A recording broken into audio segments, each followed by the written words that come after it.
Tunog. Isang walang tigil na tunog. Iyon ang tanging naririnig ni Jasmine sa gitna ng kaguluhan. Isang matinis at tuloy-tuloy na tunog mula sa makinang nasa tabi ng kama. Isang tunog na para bang unti-unting pumupunit sa kanyang kaluluwa. "We're losing him! Code Blue! Code Blue!" Nagkakagulo ang mga nurse sa loob ng emergency room.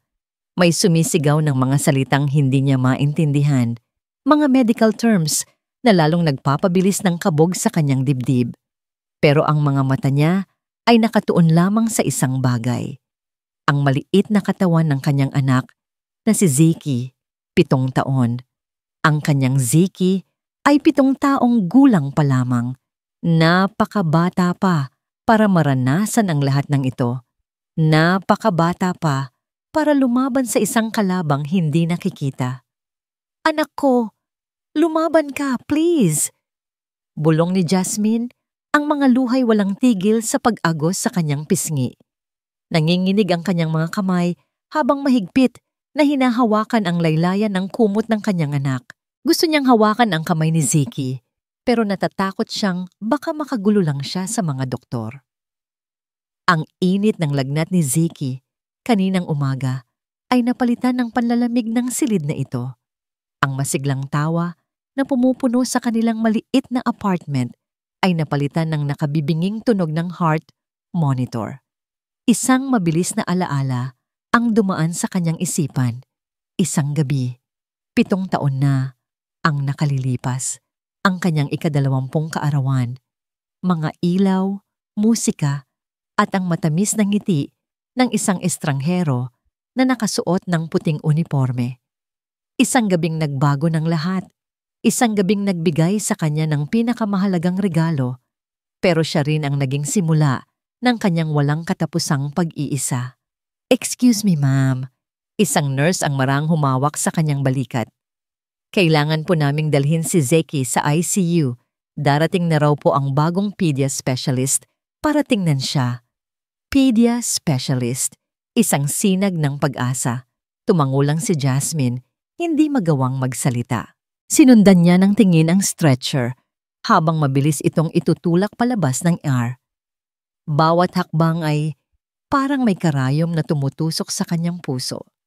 Nang makarating sila sa harap ng mga pinto ng intensive care unit, hinarang siya ng nurse. "Hanggang dito na lang po muna kayo, ma'am. Tatawagin na lang po namin kayo." Naiwan siyang mag-isa sa pasilyo, nakasandal sa malamig na pader. Ang bawat segundong lumilipas ay parang isang oras. Ang bawat tunog ng sapatos na dumadaan ay nagpapatayo ng kanyang mga balahibo. Nagdasal siya. Nagdasal siya ng paulit-ulit. Ibinibigay ang lahat ng kanyang pananampalataya sa Diyos at sa darating na espesyalista, ang taong magliligtas sa buhay ng kanyang anak. Ilang minuto pa, bumukas ang pinto. Isang doktor na matangkad at nakasuot ng puting Amerikana ang lumabas. Seryosong kausap ang isang nurse. Hindi niya makita ang mukha nito, ngunit sa tindig at awtoridad sa boses nito, alam niyang ito na ang hinihintay niya. "Prepare his chart and the latest blood works. I want to see everything." Utos ang doktor sa nurse bago ito dahan-dahang lumingon sa direksyon niya. Handa na si Jasmine na magmakaawa, na lumuhod kung kinakailangan. Ibubuhos niya ang lahat para lang madugtungan ang buhay ni Zeki. Ngunit nang magtama ang kanilang mga mata, ang lahat ng salitang inihanda niya ay naglaho. Napatigil ang mundo. Huminto ang kanyang paghinga. Pamilyar ang mga matang yon. Ang mga matang minsan niyang tinitigan ng may paghanga. Ang hugis ng panga. Ang paraan ng pagkunot ng noo. Ang lalaking ito, ang doktor na dapat ay magiging pag-asa niya, ay ang multo ng kanyang nakaraan. 7 taon. 7 taon niyang sinubukang kalimutan ang mukhang yon. 7 taon siyang nagtanong kung bakit. 7 taon niyang kinumbinsi ang sarili na kinamumuhian niya ang lalaking ito. Ezekiel, ang ngalan nito ay parang kidlat na gumuhit sa kanyang isipan. Nakita niya ang pagbabago sa mukha nito. Ang pagiging professional ay biglang nawala, napalitan ng gulat na hindi maipinta. Ang mga labi nito ay bahagyang bumuka, ngunit walang salitang lumabas. Sa isang iglap, ang pag-asa ni Jasmine ay naging yelo. Ang takot sa kanyang dibdib ay hinaluan ng isang pamilyar na sakit. At sa ilalim nito, isang galit na 7 taon niyang itinago ay biglang umakyat sa kanyang lalamunan, handang sumabog. Si Ezekiel, na tila ngayon lang din nakabawi mula sa pagkabigla, ay humakbang papalapit. Ang kanyang mga mata ay lumipat mula kay Jasmine patungo sa salaming bintana ng ICU kung saan nakahiga si Zeki. Pagkatapos, ibinalik niya ang tingin kay Jasmine. Ang mukha ay puno ng kalituhan at isang tanong na matagal nang dapat itinanong. Jasmine! Nabasag ang katahimikan sa pagitan nila. Ang boses niya, mas malalim na ngayon, pero pareho pa rin. Anong ginagawa mo rito? Sino ang batang iyan? Nanigas si Ezekiel sa kanyang kinatatayuan. Ang tanong ay lumabas sa kanyang bibig bago pa man niya ito mapigilan. At ngayon, nakalutang ito sa hangin, sa pagitan nila, mabigat at puno ng 7 taong pananahimik. Jasmine. Para siyang nakakita ng multo. Isang multo mula sa isang buhay na matagal na niyang sinubukang ibaon sa limot. Ang huling pagkakataon na nakita niya ito, pareho silang mga bata pa, puno ng mga pangarap at alak mula sa isang selebrasyon. Ngayon, kaharap niya ang isang babae. Isang babaeng ang mga mata ay hindi na kumikinang sa saya, kundi puno ng pagod at isang galit na malinaw na para sa kanya. Doktor. Ang malamig na pagtawag ni Jasmine sa kanya ang bumasag sa kanyang pagkatulala. Walang Ezekiel. Walang kahit anong bakas ng nakaraan. Doktor lang, isang salitang naglagay ng isang makapal na pader sa pagitan nila. Ang anak ko, pagpapatuloy ni Jasmine, ang bawat salita ay matigas. Siya ang pasyente. Kailangan niya ng tulong mo. Tama. Pasyente. Anak niya. Ipinilig ni Ezekiel ang kanyang ulo. Pilit na iwinawaksi ang personal na kaguluhan. Isa siyang doktor. At may isang batang nasa panganib. Iyon ang dapat niyang unahin. Nurse, ano ang status niya? Mabilis niyang tanong. Ang boses ay bumalik sa pagiging professional. Severe sepsis, Doc. BP is dropping. Hindi na po tumutugon sa antibiotics. Tumango si Ezekiel. Ang isip ay lumilipat na sa medical protocols. Pumasok siya sa loob ng ICU. Ang mga mata ay nakatuon na lamang sa batang nakahiga sa kama na napapalibutan ng mga makina. Hinubad niya ang kanyang stethoscope at inilagay sa kanyang tainga. I need his chart. Lahat ng laboratory results. Now. Habang sinusuri niya ang bata, nararamdaman niya ang mga mata ni Jasmine na nakatitig sa bawat galaw niya. Isang titig na mapanuri. Puno ng kawalan ng tiwala. Sinubukan niyang huwag itong pansinin. Anong pangalan niya? Tanong niya habang pinapakinggan ang paghinga ng bata. Isang sandaling katahimikan bago sumagot si Jasmine. Zeki. Zeki. Halos mabitawan ni Ezekiel ang kanyang stethoscope. Isang pangalan na halos kapareho ng sa kanya. Isang malupit na pagkakataon. O baka hindi. Pinilit niyang ikalma ang nanginginig niyang kamay. Nagpatuloy siya sa pagsusuri. Mataas pa rin ang lagnat. Mabilis ang paghinga. May mga pantal sa balat. Lahat ng sintomas ay naroon. Seryoso ang kalagayan niya.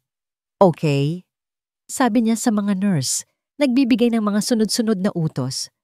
We need to change his antibiotics. Start him on a broad spectrum immediately. I-monitor ang vital signs every 15 minutes. I want a new blood culture taken. Sumunod kaagad ang mga nurse. Naiwan silang 3 sa loob ng silid. Hindi mapigilan ni Ezekiel na pagmasdan ang mukha ng bata. Meron itong mga mata ni Jasmine. Ang hugis ng ilong, pero ang buhok. Ang bahagyang pagkakulot sa dulo. Ilang taon na siya? Tanong niya. Sinisikap na maging kaswal. 7. Mabilis na sagot ni Jasmine na para bang gusto na lang niyang matapos ang pag-uusap na ito. 7. Ang mga numero ay umikot sa isipan ni Ezekiel, 7 taon. Eksakto. Ang matematika ay simple, ngunit ang implikasyon nito ay komplikado. Habang maingat niyang inaayos ang una ni Zeki, napansin niya ang isang bagay. Isang maliit, halos hindi makitang marka sa likod ng kanang tenga ng bata. Isang nunal. Parang may malamig na tubig na ibinuhos sa kanya. Automatikong napahawak siya sa likod ng sarili niyang tenga. Sa parehong pwesto, nandoon pa rin. Ang maliit na nunal na lagi niyang kinaiinisan noong bata pa siya. Isang alaala ang biglang bumalik. Siya, bilang isang bata, nagrereklamo sa kanyang ina. Mama, bakit ako lang ang may ganito? Ang malumanay na sagot ng kanyang ina, si Dr. Victoria Reyes, ay umalingaw-ngaw sa kanyang isipan. Huwag mong ikahiya yan, anak. That's the mark of the Reyeses. Tatak natin yan. Tatak ng mga Reyes. Dahan-dahan na niyang ibinaling ang kanyang tingin kay Jasmine, na ngayon ay nakatingin sa kanya ng may pagtataka. Marahil ay napansin ang pagbabago sa kanyang ekspresyon. Hindi ito maaaring maging isang pagkakataon lamang. Masyadong marami. Ang edad, ang pangalan, at ngayon, ang marka. Kailangan niya ng pruweba. Kailangan niya ng kasiguraduhan. Excuse me? Sabi niya kay Jasmine at mabilis na lumabas ng silid. Pumunta siya sa isang sulok ng pasilyo kung saan walang makakarinig sa kanya. Kinuha niya ang kanyang cellphone at mabilis na nag-dial ng numero. Marco? Sabi niya nang sagutin ang tawag. Ang boses ay mahina, ngunit apurahan. Nasa ospital ako ngayon. May kailangan ako sa'yo. Isang pabor. Kailangan kong magpa-DNA test. Pero kailangang walang sino mang makaalam nito. Diskreto lang. Pagkatapos ng tawag, sumandal siya sa pader at pumikit. Ang kanyang puso ay kumakarera. Ang isipan niya ay isang bagyo ng mga tanong at emosyon. Pagkalito, kaba, at sa ilalim ng lahat ng yon, isang damdamin na hindi niya inasahang mararamdaman. Pag-asa. Muli niyang sinilip ang silid. Nakita niya si Jasmine na umupo sa tabi ng kama. Hinahaplos ang buhok ni Zeki. Ang pagod at takot sa mukha nito ay napalitan ng walang kapantay na pagmamahal ng isang ina. Napayuko si Ezekiel.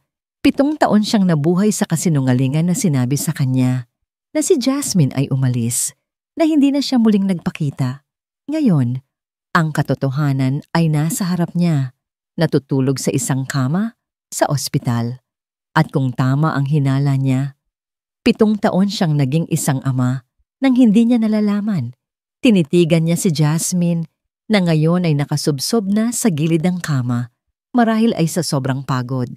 Bumalik siya sa isipan ng batang Ezekiel na tinanong ang kanyang ina tungkol sa marka sa likod ng kanyang tainga. Tatak natin yan. Isang malamig na determinasyon ang pumuno sa kanya. Kailangan kong malaman ang totoo. Lumipas ang mga oras na parang isang panaginip. Isang masamang panaginip.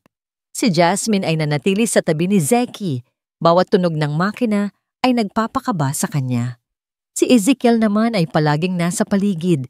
Hindi man laging nasa loob ng silid, pero alam niyang malapit lang. Paminsan-minsan, nagkakasalubong ang kanilang mga mata at sa mga sandaling iyon, nararamdaman ni Jasmine ang bigat ng mga salitang hindi nila masabi.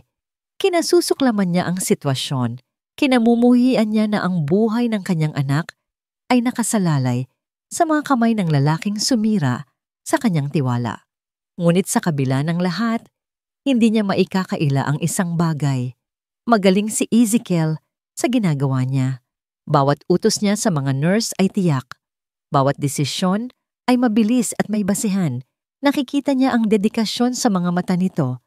Isang determinasyon na iligtas ang batang nasa kama. At iyon ang nagpapagulo sa isip ni Jasmine.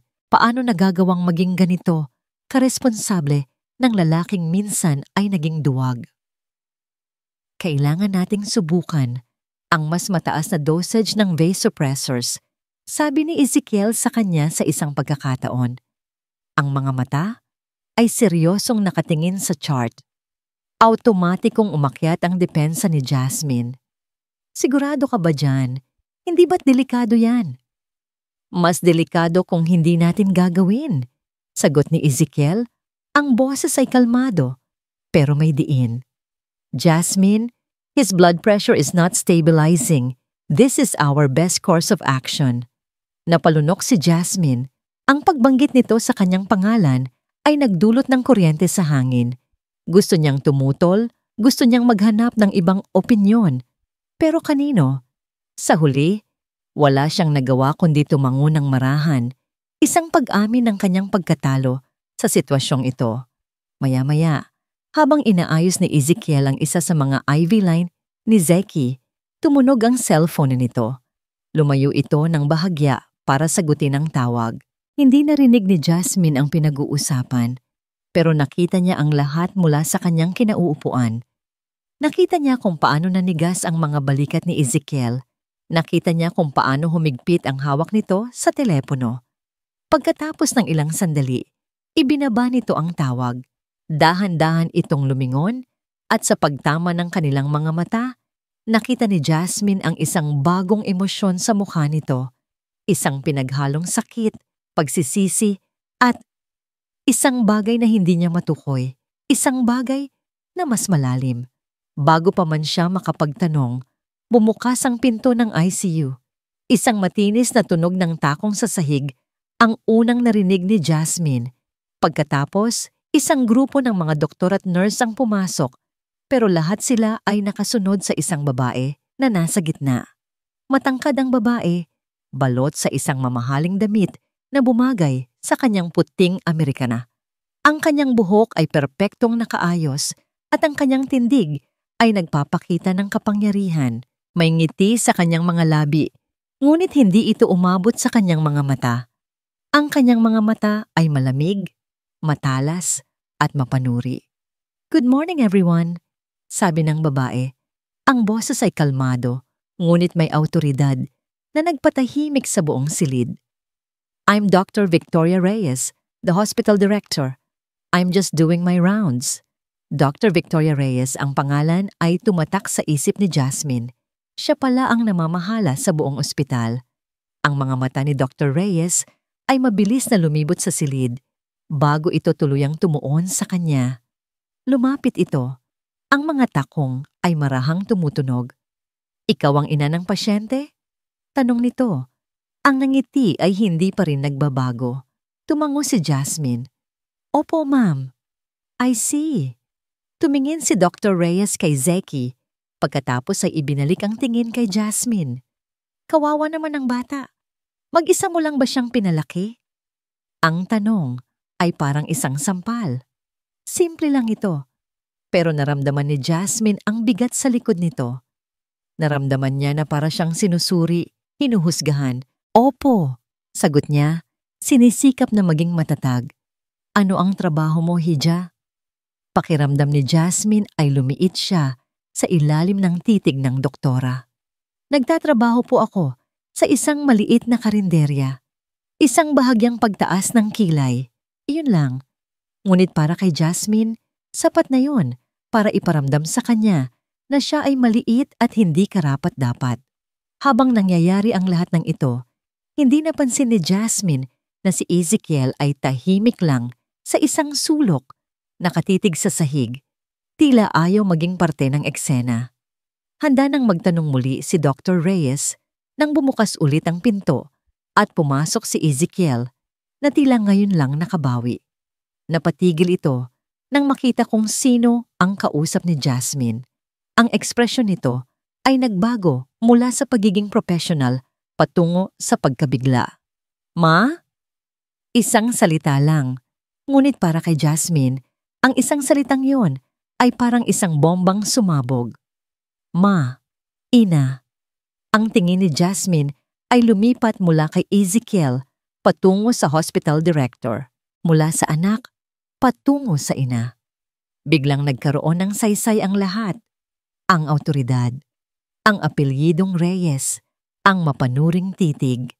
Ang mundo ni Jasmine ay gumuho sa pangalawang pagkakataon sa loob ng isang araw.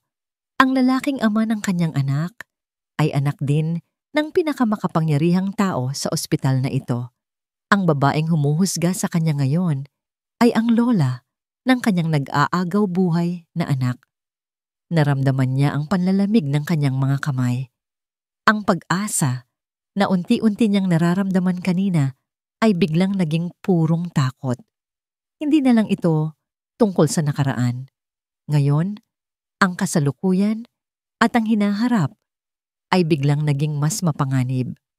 Ang hangin sa pasilyo ay tila naging yelo. Hindi makagalaw si Ezekiel, ang kanyang ina, si Jasmine. Ang dalawang babaeng humubog sa kanyang buhay ngayon ay nasa iisang lugar at sa pagitan nila ay isang sikretong 7 taon nang nakatago. Nakita niya ang takot sa mga mata ni Jasmine na mabilis na palitan ng isang matigas na pader ng depensa. Nakita niya ang kalkuladong titig ng kanyang ina na parang isang reynang sinusuri ang isang hamak na kalaban. Masya ulit niya, pero walang boses na lumabas. Kailangan niyang ilayo si Jasmine dito. Agad. "Jasmine, halika," sabi niya. Hinawakan ito ng marahan sa braso. "Mag-usap tayo." Nagpumigla si Jasmine. Wala tayong dapat pag-usapan. Pero mas hinigpitan ni Ezekiel ang hawak niya. "Please, kahit 5 minuto lang." Naramdaman niya ang pag-aatubili nito. Pero sa huli ay sumunod din ito. Mabilis niya itong dinala sa isang bakanteng doctor's on-call room. Sa dulo ng pasilyo, isinara niya ang pinto. At sa wakas, huminga siya ng maluwag.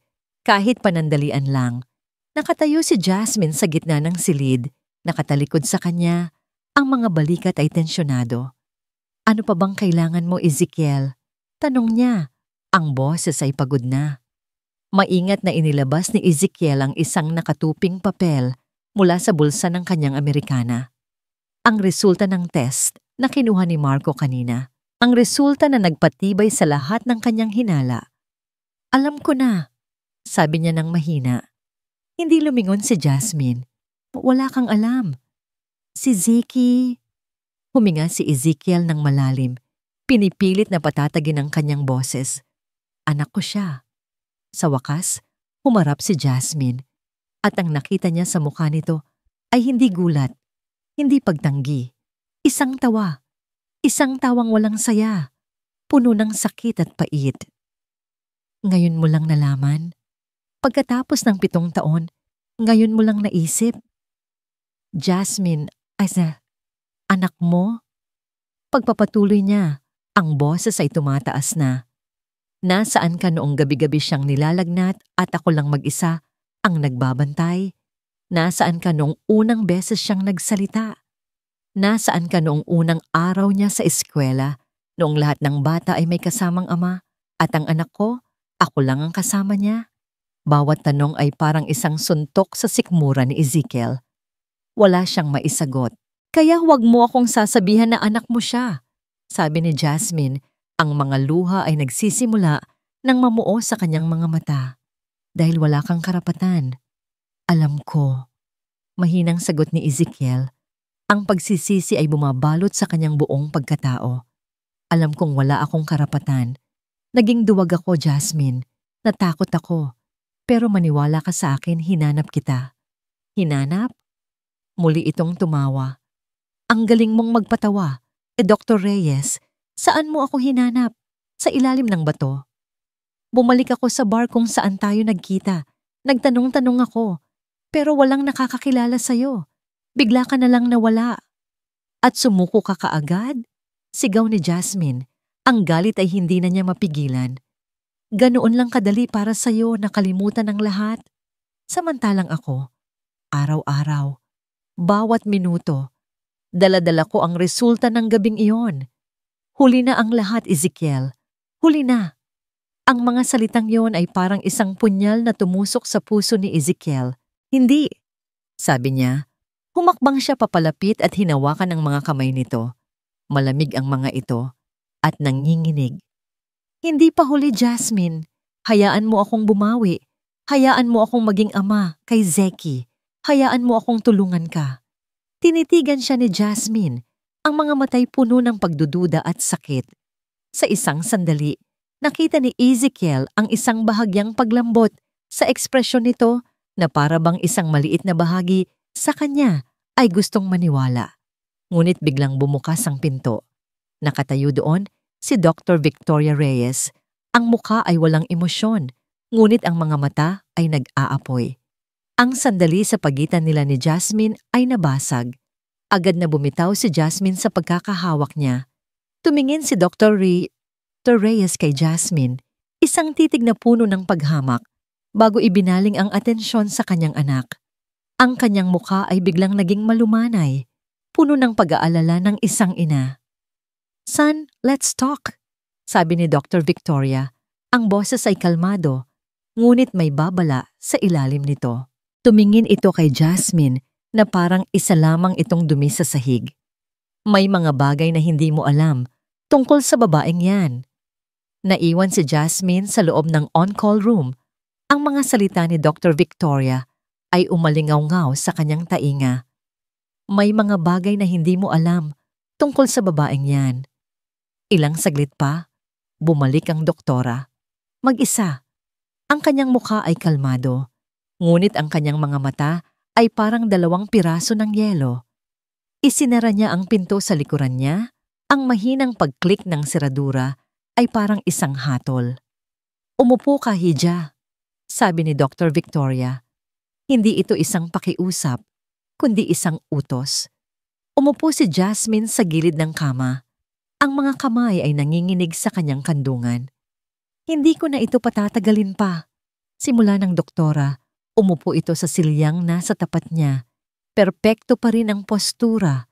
"Layuan mo ang anak ko." Ang eksenang ito, pamilyar. Masyadong pamilyar. Ang malamig na awtoridad sa boses. Ang titig na mapanghusga. Bigla, ang isip ni Jasmine ay dinala ng alon ng nakaraan. Pabalik sa isang hapong ayaw na niyang balikan. 7 taon na ang nakalilipas. Isang maliit at tahimik na coffee shop. Nakaupo ang isang batang-batang Jasmine. Malaki na ang tiyan at halata na ang kanyang pagbubuntis. Nanginginig ang kanyang mga kamay habang hawak ang isang baso ng tubig. Sa kanyang harapan ay ang parehong babae. Si Dr. Victoria Reyes na mukhang hindi tumanda kahit isang araw-araw. "Alam ko ang lahat, Hija," sabi nito noon. Ang boses ay kasing lamig ng yelo sa kanyang baso. "Alam kong anak ko ang dinadala mo." Hindi makapagsalita si Jasmine. Paano? Paano siya nahanap nito? Isang pagkakamali. Pagpapatuloy ni Dr. Victoria. "Isang pagkakamaling hindi dapat makasira sa kinabukasan ng anak ko. Magiging doktor si Ezekiel. Isang magaling na doktor. At hindi ka kasama sa mga plano niya." Hindi po yan totoo," sabi ni Jasmine. Ang boses ay halos pabulong. "Mahalaga po ako sa kanya." Isang maliit na ngiti ang sumilay sa labi ni Dr. Victoria. Isang ngiting walang bahid ng saya. Inilapag nito ang isang sobre sa mesa. "Ganoon ba? Kung ganoon, bakit siya pumayag dito?" Ang puso ni Jasmine ay tila piniga. "Anong ibig niyong sabihin?" Pumayag na si Ezekiel. Alam niyang ito ang pinakamabuti para sa kanya. Pagsisinungaling ng doktora nang walang kakurap-kurap. Gusto niyang magpatuloy sa buhay niya nang wala ka at wala ang batang yan. Binuksan ni Dr. Victoria ang sobre. Sa loob, isang tseke. Isang halagang hindi pa nakikita ni Jasmine sa buong buhay niya. "Ito," sabi ng doktora, "para sa'yo. Para makapagsimula ka ng bagong buhay. Malayong-malayo dito. Ituring mo na lang itong bayad sa naging abala mo." Tinitigan ni Jasmine ang tseke. Pagkatapos ay tumingin siya sa mga mata ni Dr. Victoria. Sa kabila ng takot, isang tapang na mula sa pagiging ina ang biglang umusbong sa kanya. Itinulak niya ang sobre pabalik. "Hindi po mabibili ang anak ko," sabi niya ng buong tapang. Ang ngiti ni Dr. Victoria ay nawala. "Kung ganoon, pakinggan mo ako at pakinggan mo akong mabuti. Mayaman kami, Jasmine. makapangyarihan. Kung pipilitin mong isama ang anak ko sa magulo mong buhay, sisiguraduhin kong magiging impyerno ang bawat araw ninyo. Hinding-hindi mo siya makikita at hinding-hindi kikilalanin ng pamilya namin ang bastardo mo. Iyon na, ang banta, ang lason. Sa huli, wala siyang nagawa. Isang dalagang itinakwil ang sariling pamilya, walang pera, walang matatakbuhan. Ano ang laban niya? Ipangako mo, mariing sabi ni Dr. Victoria, ipanagako mo na hinding-hindi mo nahahanapin ang anak ko, na maglalaho ka na lang na parang bula. Tumango si Jasmine, ang mga luha ay bumabagsak na sa kanyang kandungan. Oo po. Jasmine! Ang matigas na boses ni Dr. Victoria ang nagpabalik sa kanya sa kasalukuyan. Nakikinig ka ba? Tanong ng doktora. Sinabi ko, layuan mo si Ezekiel. Tumingin si Jasmine sa babaeng nasa harapan niya. Ang parehong babae, ang parehong kasinungalingan, ang parehong pagbabanta. Ngunit ngayon, mas mataas ang pusta.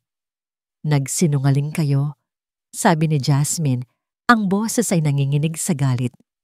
Nagsinungaling kayo sa aming dalawa. Ang mahalaga ay ang resulta, sagot ni Dr. Victoria, hindi na tinag. Naging isang matagumpay na doktor si Ezekiel dahil wala ka sa buhay niya at hindi ko hahayaang sirain mo ulit yon ngayon. Anak niya si Zeki, karapatan niyang malaman. At ano?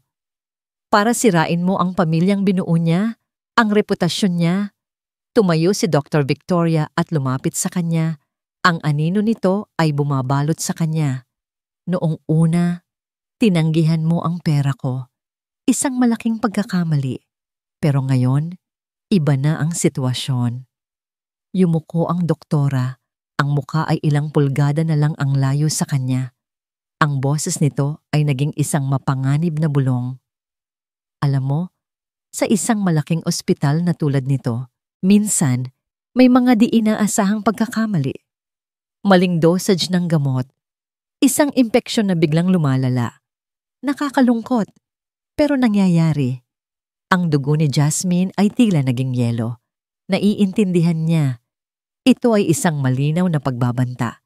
Hindi na sa kanya, kundi sa buhay ng kanyang anak. Tumingin siya sa labas ng bintana, sa ICU, kung saan nakahiga ang kanyang anak, walang kamalay-malay sa kasamaang nangyayari sa labas. Ang pag-ibig niya kay Zeki ang nagbigay sa kanya ng lakas noon. Ngayon, ang parehong pag-ibig na yon ang naging kadena niya. Anong gusto ninyong gawin ko? Tanong ni Jasmine. Ang boses ay basag. Ang lahat ng tapang niya ay nawala, napalitan ng purong desperasyon. Ngumiti si Dr. Victoria. Isang ngiting tagumpay. Pagkaalis ni Dr. Victoria, naiwan si Ezekiel sa opisina nito. Ang isipan ay gulong-gulo.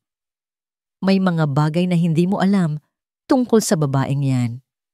Ang mga salitang yon ay paulit-ulit na umuukit sa kanyang isipan. Ano ang ibig sabihin ng kanyang ina? Ano ang mga kasinungalingang sinasabi nito? Mabilis na pumasok si Dr. Victoria sa kanyang opisina. Ang mukha ay kalmado na ulit na para bang walang nangyari. Ma, ano ang ibig sabihin nun? Agad na tanong ni Ezekiel. Anong sinabi ninyo kay Jasmine? Ang katotohanan lang, anak, sagot ng kanyang ina habang inaayos ang ilang papeles sa kanyang mesa, iniiwasan ang kanyang tingin. Ang katotohanang sinabi ko na rin sa'yo noon. Umalis ang babaeng yon dahil sa pera. Huwag kang magpapadala sa drama niya. Hindi ako naniniwala, mariing sabi ni Ezekiel. Nakita ko ang mga mata niya, ma. Nakita ko ang sakit. Hindi iyon gawa-gawa lang. Bumuntong hininga si Dr. Victoria, isang buntong hiningang puno ng pagkukunwaring pagkadismaya. Ezekiel, anak, bata ka pa noon. Madaling naniwala. Pero ngayon, isa ka ng doktor. Huwag kang maging tanga. Ginamit ka lang niya noon at gagamitin ka niya ulit ngayon, lalo na't alam niyang may posisyon ka na, may pera. Mayroong mali. Sa kaibuturan ng kanyang puso, naramdaman ni Ezekiel na may mali. 7 taon niyang pinaniwalaan ang kwento ng kanyang ina dahil iyon ang pinakamadali. Iyon ang nag-alis ng guilt sa kanyang konsensya. Pero ngayon, kaharap na niya si Jasmine. Nakita na niya ang bunga ng kanilang nakaraan. Isang batang kamukhang-kamukha niya. At ang kwento ng kanyang ina ay bigla na lang nagkaroon ng mga butas. Kailangan ko siyang makausap, sabi ni Ezekiel, at mabilis na tumalikod. Ezekiel, tawag ng kanyang ina, huwag mong sirain ang buhay mo para sa kanila. Hindi siya lumingon. Halos takbuhin niya ang pasilyo pabalik sa ICU. Ngunit pagdating niya roon, wala na si Jasmine. Tanging si Ziki at isang nurse na lang ang nasa loob. Nasaan ang nanay ng pasyente? Tanong niya sa nurse. Umalis po saglit, Doc. May inaasikaso lang daw po. Sagot ng nurse. Lumipas ang 1 oras, 2, 3. Hindi na bumalik si Jasmine. Isang hindi maipaliwanag na kaba ang nagsimulang gumapang sa kanyang dibdib. Paulit-ulit niya itong tinatawagan sa numerong ibinigay nito para sa patient's chart pero hindi ito sumasagot. Nagpasya siyang hanapin ito. Habang naglalakad siya pabalik sa wing kung nasaan ang opisina ng kanyang ina, nakasalubong niya ang isang nurse na mukhang balisa. Isa ito sa mga nurse na malapit sa kanya, isang taong pinagkakatiwalaan niya. Doc Ezekiel, bati nito. May problema ba, Abby? Tanong niya. Nagatubili ang nurse. Wala naman po, Doc. Pero nakita ko po kanina si Ma'am Jasmine. Kausap po niya si Dr. Reyes. Kumunot ang noo ni Ezekiel. Alam ko, nakita ko sila. Hindi po, Doc. Pagkaalis ninyo, bumalik po si Dr. Reyes at nakita ko po silang nag-uusap sa loob ng on-call room at paglabas po ni Ma'am Jasmine, umiiyak po siya. Parang may kung anong kumirot sa puso ni Ezekiel. Sigurado ka? Tumango ang nurse. Opo, Doc. At parang may sinasabi po si Dr. Reyes na parang nagbabanta. Hindi ko po narinig ng malinaw. Pero nakakatakot po ang itsura niya. Iyon na. Ang kumpirmasyong kailangan niya. Mabilis siyang naglakad papunta sa kanyang sariling maliit na opisina sa loob ng pedia ward. Isang lugar kung saan siya nag-aaral ng mga kaso, kung saan siya nagpapahinga. At doon, sa ibabaw ng kanyang mesa, nakita niya ito. Isang puting sobre. Nanginginig ang kanyang mga kamay habang binubuksan ito. Sa loob, may 2 papel. Ang una ay ang official hospital transfer form para kay Zeki. Nakapirma na. Ang pangalawa ay isang maliit na piraso ng papel na may sulat kamay ni Jasmine. Pamilyar pa rin sa kanya ang bawat kurba ng mga letra. Ezekiel, tama ka. Huli na ang lahat. Para sa kapakanan ng anak ko, lalayo kami. Huwag mo na kaming hanapin. Iyon lang, maikli, malamig. Walang emosyon. Pero para kay Ezekiel, ang bawat salita ay isang dagok. Ang anak ko, hindi anak natin. Ang lalayo kami. Ang wag mo na kaming hanapin. Ito na naman. Iniiwan na naman siya. Ngunit sa pagkakataong ito, hindi na siya ang batang duwag. Sa ilalim ng sakit, isang nag-alab na galit ang nagsimulang mabuo. Galit hindi para kay Jasmine, kundi para sa taong naging dahilan ng lahat ng ito. Ibinulsa niya ang sulat at ang transfer form. Lumabas siya ng kanyang opisina. Ang bawat hakbang ay mabigat at may determinasyon. Isang bagay lang ang nasa isip niya. Hindi na niya hahayaang mangyari ito ulit. Ang bigat. Iyon ang tanging nararamdaman ni Jasmine habang tahimik na naglalakad pabalik sa silid ng ICU. Ang bawat hakbang ay parang may nakakabit na kadena sa kanyang mga paa. Ang pirma niya sa transfer form ay hindi lang tinta sa papel. Iyon ay isang sumpa, isang pamamaalam. Pagpasok niya sa silid, nakita niya si Ziki na mahimbing na natutulog. Ang mga aparato ay patuloy sa marahang pagtunog. Isang senyales na sa ngayon, ayos lang siya. Stable. Pero alam ni Jasmine na ang kapayapaang ito ay isang nakaw na sandali lamang. Ang banta ni Dr. Victoria ay nakatago sa bawat anino ng silid na ito. Minsan, may mga di inaasahang pagkakamali. Umupo siya sa tabi ng kama at hinaplos ang buhok ng kanyang anak. Dito, sa ilalim ng kapangyarihan ni Dr. Victoria, si Zeki ay hindi isang pasyente. Isa siyang hostage at gagawin ni Jasmine ang lahat para palayain ang kanyang anak. Kinabukasan ng madaling araw ang schedule ng paglipat. Mayroon siyang ilang oras para ihanda ang lahat. Nagsimula siya sa pag-aayos ng kanilang mga gamit. Bawat piraso ng damit ni Zeki na tinitiklop niya ay parang isang alaala na pilit niyang isinisilid sa baul. Ang paborito nitong laruang robot. Ang librong paulit-ulit niyang binabasa para dito. Ang lahat ng bumubuo sa kanilang maliit na mundo ay kailangan niyang isiksik sa isang bag. Habang nag-aayos, lumuhod siya sa tabi ng kama at ibinulong sa natutulog na anak ang lahat ng sakit na hindi niya masabi kanino man. Anak! Simula niya, ang boses ay basag at puno ng luha. Alis tayo, ha? Pupunta tayo sa isang lugar kung saan walang mananakit sa'yo. Isang lugar kung saan ligtas ka. Isang butil ng luha ang pumatak sa kumot ni Zeki. Patawarin mo si Mama, anak. Patawarin mo ako kung kailangan kitang ilayo sa kanya. Ginagawa ko lang ito dahil mahal na mahal kita. Ikaw lang ang mayroon ako, Zeki. Ikaw lang. Hinalikan niya ang noo nito at sa sandaling iyon, tinanggap na niya ang kanyang kapalaran. Ang maging takas. Ang maging ina at ama, gaya ng lagi. Ang protektahan ng kanyang anak, kahit ang kapalit ay ang sarili niyang kaligayahan. Kailangan niya ng sandaling hangin. Lumabas siya ng silid at naglakad-lakad sa tahimik na pasilyo ng ospital. Ang kanyang mga paa ay dinala siya sa pedia ward, malapit sa opisina ni Ezekiel. Natigilan siya nang makita ito sa loob, sa pamamagitan ng salaming bintana ng pinto. Hindi ito natutulog sa komportableng on-call room. Nakasubsob ito sa kanyang mesa, sa ibabaw ng nagkalat na mga papeles at medical charts. Ang buhok ay magulo, ang likod ay bahagyang nakaarko. Mukha itong pagod, mukha itong talunan. Isang bahagi ni Jasmine ang gustong kumatok, ang gustong pumasok at sabihing, tulungan mo kami. Ang natitirang pagmamahal para dito, na 7 taon niyang sinubukang patayin, ay biglang kumirot sa kanyang dibdib.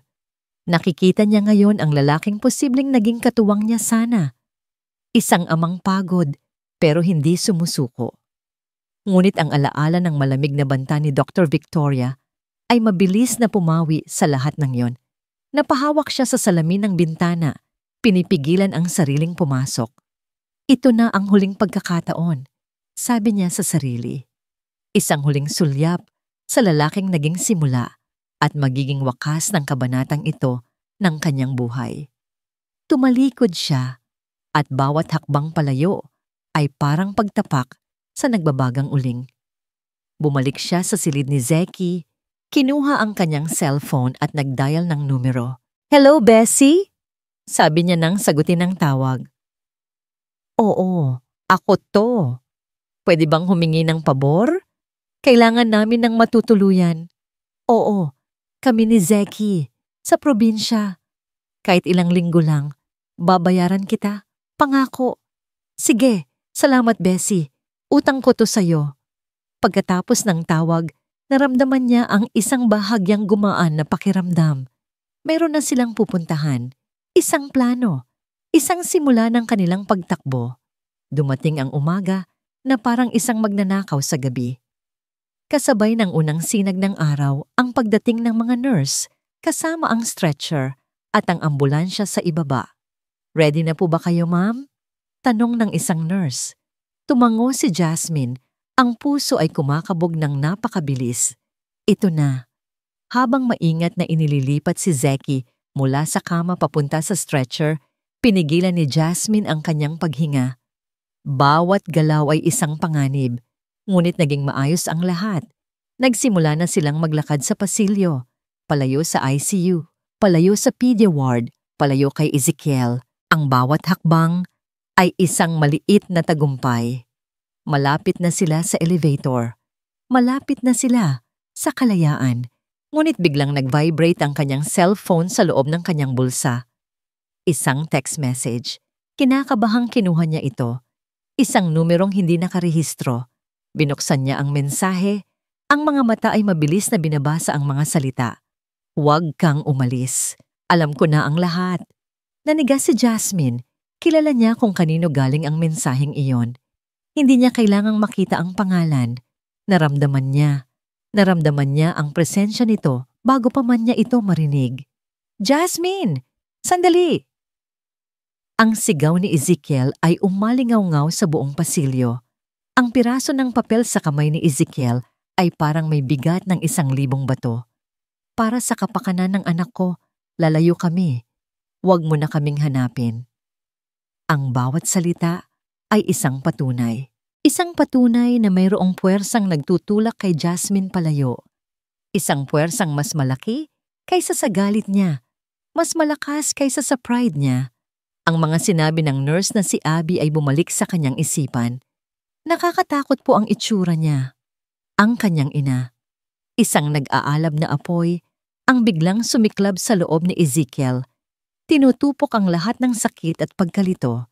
Napalitan ito ng isang matinding determinasyon. Kailangan niya ng ebidensya. Isang bagay na hindi maitatanggi. Isang bagay na maipapamukha niya sa kanyang ina. Hindi na siya nag-isip pa. Halos takbuhin niya ang daan patungo sa pinakasentro ng kapangyarihan sa ospital. Ang opisina ng hospital director. Ang opisina ng kanyang ina. Sarado pa ito. Napakabilis ng mga pangyayari. Ngunit alam niya kung saan nakatago ang duplicate key. Isang maliit na sikreto sa pagitan nilang mag-ina. Kinuha niya ito at walang pag-aalinlangang binuksan ang pinto. Ang opisina ni Dr. Victoria Reyes ay isang salamin ng kanyang pagkatao. Malinis, organisado, bawat bagay ay nasa tamang lugar. Walang bahid ng anumang gulo. Pero ngayon, sisirain ni Ezekiel ang kaayusang yon. Nagsimula siya sa mga filing cabinet, mga papeles ng ospital, mga report. Hindi ito ang kailangan niya. Lumipat siya sa personal na estante ng kanyang ina. Mga libro, mga parangal. At sa likod, isang maliit na cabinet na laging nakalock. Hindi na niya kailangan ng susi. Ginamit niya ang kanyang buong lakas at sinira ang seradura. Sa loob, mga kahon. Mga kahong may label ng bawat taon. 7 years ago, bulong niya sa sarili. Mabilis niyang hinanap ang kahon na may markang tama. Binuksan niya ito. Mga lumang papeles, mga resibo. At sa ilalim, ang hinahanap niya, mga lumang bank statement. Nanginginig ang kanyang mga kamay habang binubuklat ang mga pahina, bawat buwan, bawat transaksyon. At doon, nakita niya ito. Isang statement mula sa buwan pagkatapos ng kaarawan ni Jasmine. Isang petsang hinding-hindi niya malilimutan. At isang linya na halos magpatigil sa kanyang puso.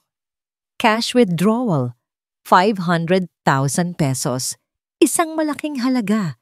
Isang halaga na sapat para baguhin ang buhay ng isang tao.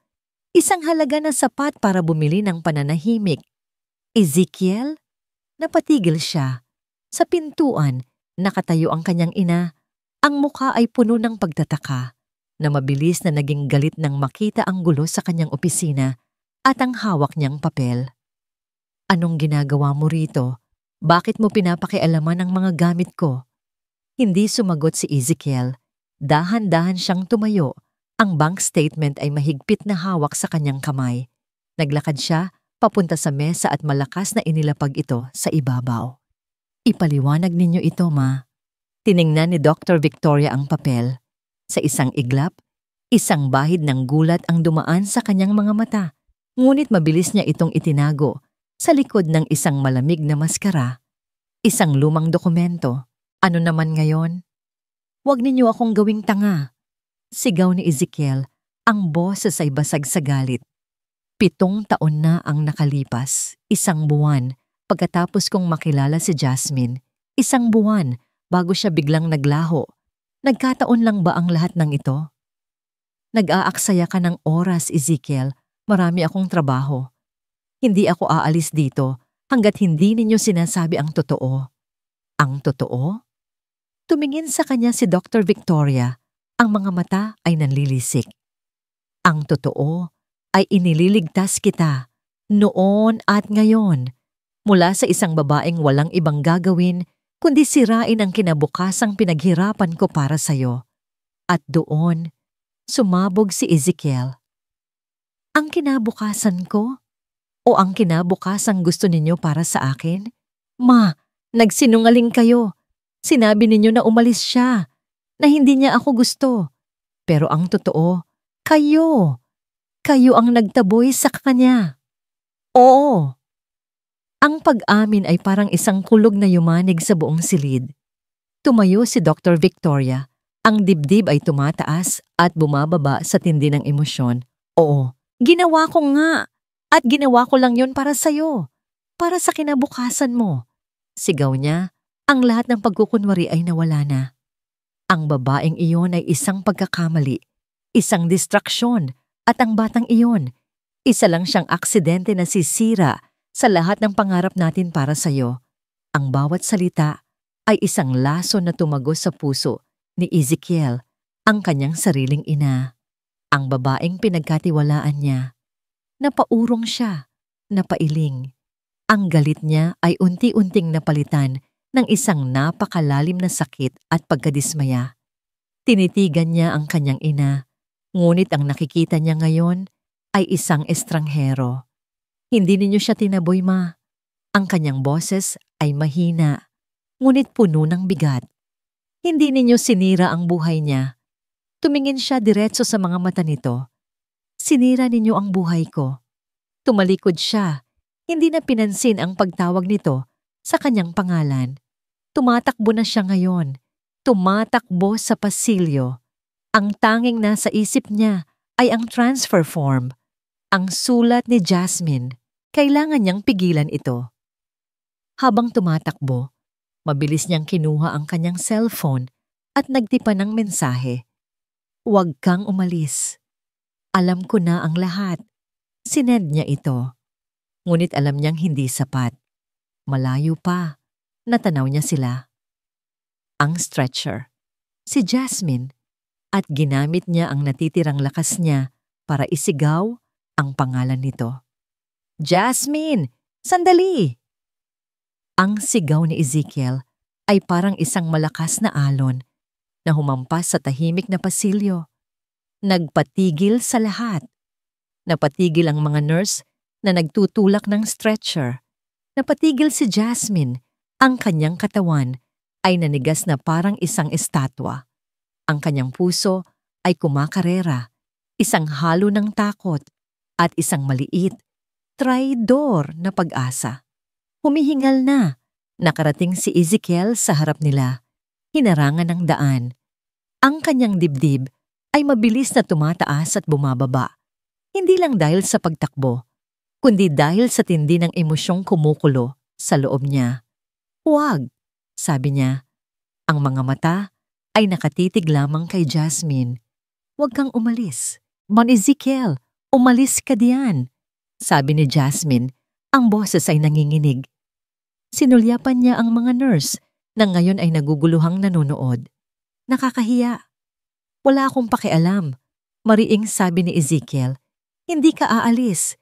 Hindi ninyo siya ililipat. Wala ka nang magagawa. Nakapirma na ako. Dahil tinakot ka niya. Putol ni Ezekiel. Pinilit ka niya, di ba? Katulad ng ginawa niya 7 taon na ang nakalilipas. Napatanga si Jasmine. Anong sinasabi mo? Alam ko na ang lahat, Jasmine. Sabi ni Ezekiel. Ang boses ay lumambot. Puno ng pagsisisi. Ang tungkol sa pera. Ang tungkol sa kasinungalingan niya. Nagsinungaling siya sa ating dalawa. Sa likuran nila, isang pamilyar at matigas na boses ang bumasag sa kanilang sandali. Ezekiel, ano ang ibig sabihin ng iskandalong ito? Dumating si Dr. Victoria Reyes. Mabilis ang paglakad. Ang muka ay isang maskara ng galit. Sinusundan siya ng ilang security guard ng ospital. "Ma, tapos na," sabi ni Ezekiel. Tumayo siya sa pagitan ng kanyang ina at ni Jasmine, isang buhay na pader. "Itigil na ninyo ito." "Umalis ka sa daan," utos ni Dr. Victoria. "At kayo?" Binalingan niya ang mga nurse. "Itulektod niyo lang ang sinabi ko. I-transfer ang pasyente." "Sinabi ng hindi," sigaw ni Ezekiel. "Wala kang karapatan. Ako ang direktor ng ospital na ito," ganti ni Dr. Victoria, "at ako ang ama ng batang iyan." Ang pag-amin ni Ezekiel ay umalingaw-ngaw sa buong pasilyo. Mas malakas pa kaysa sa nauna niyang sigaw. Ang mga nurse ay napasinghap. Si Jasmine ay napahawak sa kanyang bibig. Ang mga mata ay nanlalaki. Lumapit si Dr. Victoria kay Ezekiel. Ang mukha ay ilang pulgada na lang ang layo. "Ano ang sinabi mo?" bulong nito. Bawat salita ay may lason. "Narinig ninyo ako," matigas na sagot ni Ezekiel. "Si Zeki ay anak ko. At sa ayaw at sa gusto ninyo, hindi na ako tatakbo ulit." Sa isang iglap, nawala ang lahat ng kontrol ni Dr. Victoria. Sa harap ng maraming tao, itinaas niya ang kanyang kamay at sinampal ng malakas si Ezekiel. Ang tunog ay umalingaw-ngaw. Hindi gumalaw si Ezekiel. Tinanggap niya ang sampal. Ang sakit sa kanyang pisngi ay walang-wala kumpara sa sakit na nararamdaman niya sa kanyang puso. Dahan-dahan niyang ibinaling ang kanyang mukha pabalik sa ina. "Tapos na po ba kayo?" Pagkatapos, tumalikod siya mula sa kanyang ina, isang kilos na nagsasabing tapos na ang lahat, at humarap kay Jasmine. Ang mga mata niya ay puno ng sakit, ng pagsusumamo. "Jasmine," sabi niya, ang boses ay basag. "Patawarin mo ako. Sa lahat. Sa 7 taong tiniis mo mag-isa. Sa pagiging duwag ko. Sa paniniwala ko sa mga kasinungalingan." Humakbang siya papalapit. "Ngayon, hayaan mo akong ipaglaban tayo." Hindi alam ni Jasmine ang gagawin. Ang lahat ng galit na inipon niya ay unti-unting natutunaw, napapalitan ng isang emosyong matagal na niyang kinalimutan. Ngunit habang ang drama ay nangyayari sa pagitan nilang tatlo, isang tunog ang pumutol sa lahat. Isang matinis, walang tigil, at nakabibinging tunog. "Beep!" Lahat sila ay napalingon sa stretcher. Ang flatline. Ang monitor ng puso ni Zeki ay nagpapakita ng isang tuwid na linya. Ang kanyang maliit na dibdib ay hindi na gumagalaw. Ang mundo ay huminto. Nawala ang galit, nawala ang pride, nawala ang nakaraan. Ang natira na lang ay ang nakakabinging tunog ng kamatayan at ang isang katotohanan, nawawala sa kanila ang bata. Ang mga mata ni Ezekiel at Jasmine ay nagtama, puno ng parehong purong takot. "Code Blue! Code Blue!" Sigaw ng isang nurse. Ang pagkagulat ni Ezekiel ay agad na napalitan ng pagiging doktor. Ibalik siya sa ER. Ngayon din. Sigaw niya habang siya mismo ang nagtutulak sa stretcher pabalik, kasama ang tulong ng ibang nurse. Naiwan si Jasmine na nakaluhod sa sahig. Ang kanyang lakas ay biglang nawala. Ang kanyang mga mata ay nakatitig sa daan kung saan dinala ang kanyang anak. Ang kanyang bibig ay bumubulong ng paulit-ulit. "Anak ko. Ang anak ko." Ang oras sa labas ng emergency room ay isang malabo at walang katapusang bangungot. Para kay Jasmine, ang bawat segundong lumilipas ay isang pagdurusa. Nakaluhod pa rin siya sa malamig na sahig. Ang mga braso ay mahigpit na nakayakap sa sarili, na para bang iyon na lang ang pumipigil sa kanya na tuluyang magkawatak-watak. Ang sigawan, ang pagtakbo, ang nakabibinging tunog ng flatline, lahat ay umuulit-ulit sa kanyang isipan na parang sirang plaka. Hindi niya namalayan ang pagdaan ng mga nurse at doktor. Ang mundo niya ay lumiit, naging kasingkitid na lang ng espasyo sa pagitan ng bawat desperadong tibok ng kanyang puso. "Wag po ang anak ko. Wag po siya." Hanggang sa bumukas ang pinto. Isang anyo na pagod ang lumabas. Ang dating malinis na puting Amerikana ni Ezekiel ay may mga lukot na. Ang kanyang buhok ay magulo. Ngunit ang mga mata nito, bagamat pagod, ay may dalang liwanag na hindi nakita ni Jasmine kanina. Naglakad ito papalapit, ang bawat hakbang ay mabigat ngunit sigurado. Lumuhod ito sa harap niya, kaya't nagpantay ang kanilang mga mata. Sa gitna ng sahig ng ospital, sa gitna ng kanilang personal na impyerno, sa wakas ay muli silang nagkita. Walang salitang namutawi sa bibig ni Ezekiel. Inabot lang nito ang kamay niya. Isang kamay na nanginginig, ngunit mainit. He's stable. Sa wakas ay sabi niya, ang boses ay paos at basag. Nagawa nating ibalik siya, Jasmine. Nakalaban siya. Huminga ito ng malalim at isang takas na luha ang pumatak mula sa mata nito. Malakas ang anak natin. Manang-mana sa nanay niya. Anak natin. Ang dalawang salitang yon. Ang pag-ako. Ang pagkilala. Iyon ang bumasag sa lahat ng natitirang depensa ni Jasmine. Ang yak na pinipigilan niya ay bumuhos na parang isang sirang dam. Isang hagulgol na dala ang bigat ng 7 taong pag-iisa, ng 7 taong takot, ng 7 taong sakit. Isang iyak na hindi na niya kinailangang harapin mag-isa dahil sa pagkakataong ito may mga brasong sumalo sa kanya. Mahigpit na niyakap siya ni Ezekiel, hinahayaan siyang isubsob ang mukha sa dibdib nito at ilabas ang lahat. Walang nagsalita. Tanging ang kanilang mga hikbi at ang tahimik na pangako na sa gitna ng trahedya, sa wakas ay natagpuan nila ang isa't isa. Lumipas ang mga araw na puno ng pag-asa. Nailipat si Zeki sa isang private room at bawat araw ay may dalang senyales ng paggaling. At sa bawat araw na yon, pinatunayan ni Ezekiel ang kanyang mga salita sa pamamagitan ng gawa. Nakikita ni Jasmine kung paano nito personal na binabantayan ang bawat gamot na ibinibigay kay Zeki.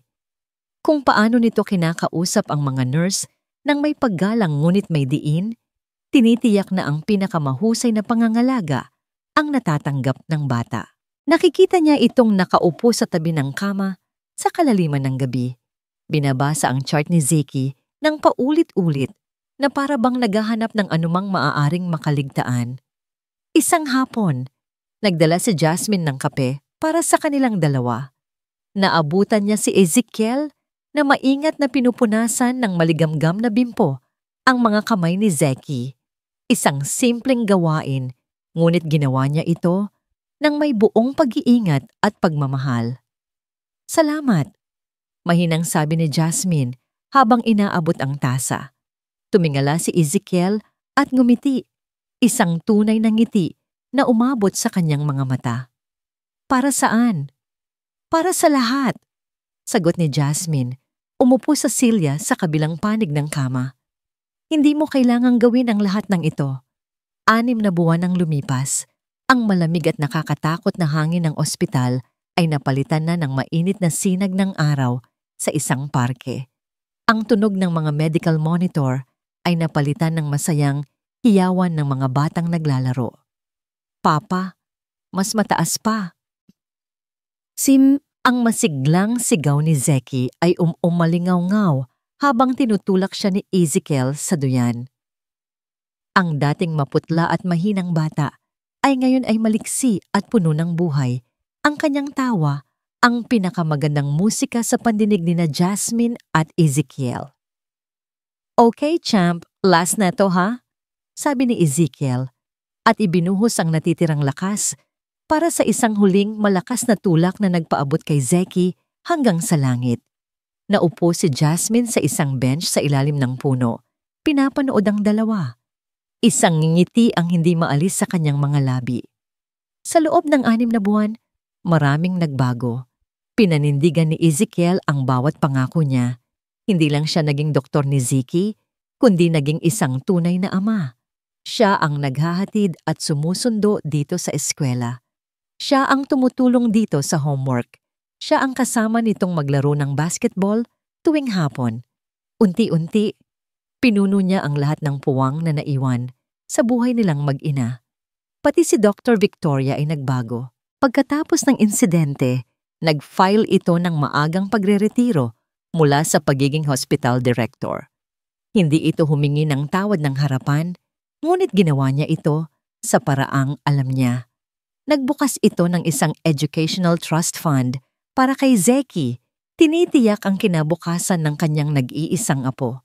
Para kay Jasmine, iyon ay sapat na. Lumapit si Ezekiel at umupo sa tabi niya. Iniabot sa kanya ang isang bote ng tubig. Pinagmasdan nilang dalawa si Zeki na ngayon ay masayang nakikipaglaro sa slide. Sinong mag-aakala? Mahinang sabi ni Ezekiel, ang mga mata ay hindi inaalis sa kanilang anak. Na pagkatapos ng lahat, dito tayo pupunta. Tumingin si Jasmine sa kanya. Natakot ako noon si Ezekiel. Akala ko, hindi na tayo magiging buo. Ako rin, pag-amin ni Ezekiel. Hinawakan niya ang kamay ni Jasmine. Ang mga daliri nila ay nagkasalikop na parang matagal na silang sanay. Araw-araw, pinagsisisihan ko ang 7 taon na nawala sa atin. Ang 7 taon na sana ay kasama ko kayo. Ang mahalaga ay ang ngayon, sabi ni Jasmine, pinisilang kamay nito. Nandito ka na. Huminga ng malalim si Ezekiel. Ito na. Jasmine, sabi niya, ang boses ay bahagyang nanginginig. Dahan-dahan siyang bumaba mula sa bench at lumuhod sa damuhan sa harap niya. Nanlaki ang mga mata ni Jasmine. Ezekiel, anong... Shh! Sabi nito, isang maliit na ngiti ang sumilay sa kanyang labi. Kinuha nito ang isa pa niyang kamay. Wala akong magarang singsing. Wala akong inihandang bonggang sorpresa. Simula niya, ang mga mata ay puno ng sinseridad. Dahil ang gusto kong ibigay sa'yo ay hindi bagay na nabibili. Ang gusto kong ibigay sa'yo ay ang bawat araw na natitira sa buhay ko. Ang mga mata ni Jasmine ay nagsimulang mamasa. Gusto kong gumising sa umaga na kayo ni Zeki ang una kong nakikita. Gusto kong maging asawa mo, hindi lang sa papel, kundi sa puso. Gusto kong buuin natin ang pamilyang dapat ay matagal na nating sinimulan. Gusto kong maging karapat-dapat sa pagmamahal mo, sa pagpapatawad mo. Isang butil ng luha ang pumatak sa pisngi ni Jasmine. Hindi luha ng sakit, kundi ng purong kaligayahan. Jasmine, sabi ni Ezekiel, ang boses ay basag na. Will you marry me? Will you let me be your husband and Zeki's father for the rest of our lives? Hindi niya kailangang sumagot. Ang marahan niyang pagtango ang naging sagot. Oo. Bulong niya sa pagitan ng mga hikbi. Oo, Ezekiel, oo. Tumayo si Ezekiel at niyakap siya ng mahigpit. Sa ilalim ng puno, sa gitna ng masayang parke, ang kanilang mga labi ay nagtagpo. Isang halik na naghuhugas sa lahat ng sakit ng nakaraan at nagbibigay pangako ng isang magandang kinabukasan. Mama, Papa, tignan niyo. Naputol ang kanilang sandali sa sigaw ni Zeki. Tumatakbo ito papalapit sa kanila. May hawak na isang dilaw na bulaklak. Nakita nito silang magkayakap at masayang tumakbo para yumakap sa kanilang mga binti. Nabuo ang isang perpektong yakap ng isang pamilya. Habang ang araw ay dahan-dahang lumulubog sa kanluran, magkayakap silang tatlo. Pinapanood ang pag-uwi ng mga tao. Para sa kanila, ito ay hindi isang pagtatapos. Ito ang kanilang bagong simula.